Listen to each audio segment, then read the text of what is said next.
let's go to the next one, which is a big one I see all the time, because I get a lot of people coming to me and they're like, they feel overwhelmed, they feel like they're struggling, they feel stuck. Yeah. And one of the common things they say is like, I can't see the big picture, I can't connect all the dots, and I haven't been able to put all the pieces together. And so this is this whole idea of people not getting started until they have the whole picture.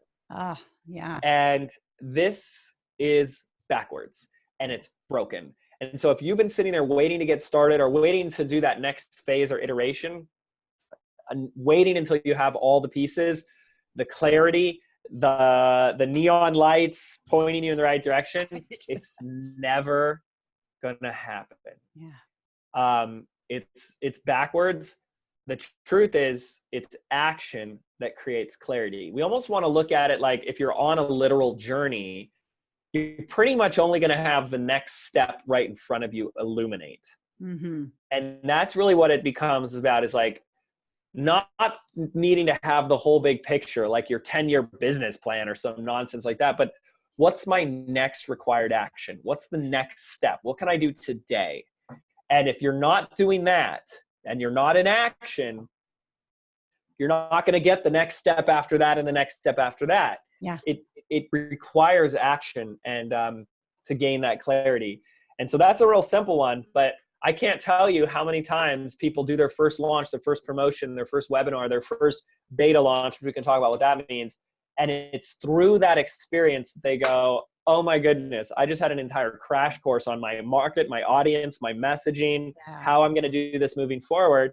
And, you know, they'll get a ton of coaching from me, and they'll even admit, like, I learned more from this experience.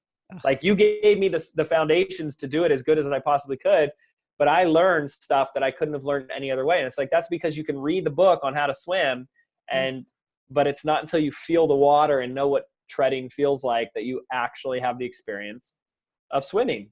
And it's the same way with business. You're going to have to be okay with making mistakes. You're going to have to be okay with looking like a dum-dum, you know, looking bad, messing up, you know, and I think that's my secret to my success, if there is one, which is I'm just more willing to make mistakes than the average Joe or Jane.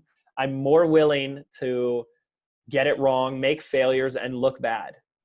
I just know that when your heart's in the right place and your intentions are pure, you're a human being. You're allowed to make mistakes. You're allowed to get it wrong. But where's that intention coming from? And the intention is always, I want to help people. I want to serve. I want to make a difference. I want to grow. I want to help. And you're going to mess up. But the biggest mistake of all is not doing anything because you're afraid you're going to mess up. Action creates clarity, and it's action outside of your comfort zone that will create that clarity. I guarantee you. So that's the third one.